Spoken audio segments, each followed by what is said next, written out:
Okay, and if I put it on the test, that's where I'm going to mark it, right at the top, okay? All right, and we're going to follow this esophagus, and we're going to go down to past the diaphragm, and we're going to go with this cat. We're going to switch cats because you can see some things better in one than the other. All right, so we're going to go to the abdominal cavity. Now, all the shiny stuff that you're seeing, okay, so this is going to be the shiny stuff that's in the abdominal cavity on the organs. Is going to be your visceral peritoneum, and the shiny stuff that's on the walls is going to be your parietal peritoneum. Okay, it's not going to be on the thing to identify, but I may just ask it as a question. All right, so here's your liver right here. This is going to be your gallbladder. Okay, and it's going to look like a deflated balloon here. Okay, some of the class is stained green, but if you looked at it in this cat, it's not really stained green, but it still looks like a deflated balloon, like right there. See? All right, so we're gonna put this part up, and this is gonna be our stomach here. Okay, and if you notice, the stomach has an arch to it. All right, above the arch is going to be a greater omentum. That's all this stuff right here. This is store fat. Okay, it's kind of like a skirt of fat. Connected to it is going to be a spleen. Okay, and it's not on your list, but we were told to tell you guys. So underneath the arc of the stomach is the lesser omentum, and that's the little fat pocket right there. Okay, we put that up. Then we go on this side. Okay, and if you see this line that looks kind of like ham or something right there, it's going to be the pancreas. Okay, so right. All right, and then from, I'll switch this cat really quickly. Okay, so the stomach right here, if you cut it open, as you can see, there are a bunch of folds in there, and the folds are going to be your rugae within the stomach, and where the stomach comes off of the esophagus there's going to be a sphincter in there, and that's going to be your cardiosphincter, and you can kind of see it right up in here.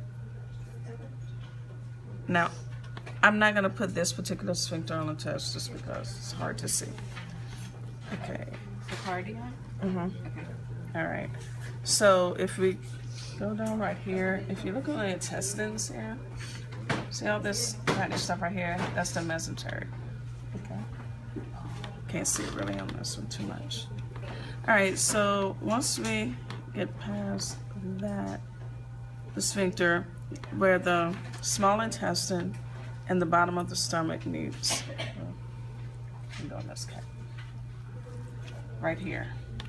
Okay. You're going to have another sphincter there, and that's going to be your pyloric sphincter, okay?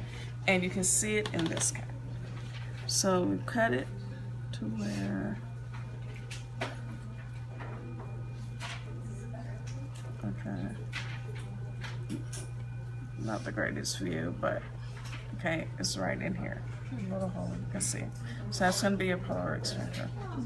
Okay, so where the small intestine starts, it's going to be your duodenum. That's going to be the beginning, okay?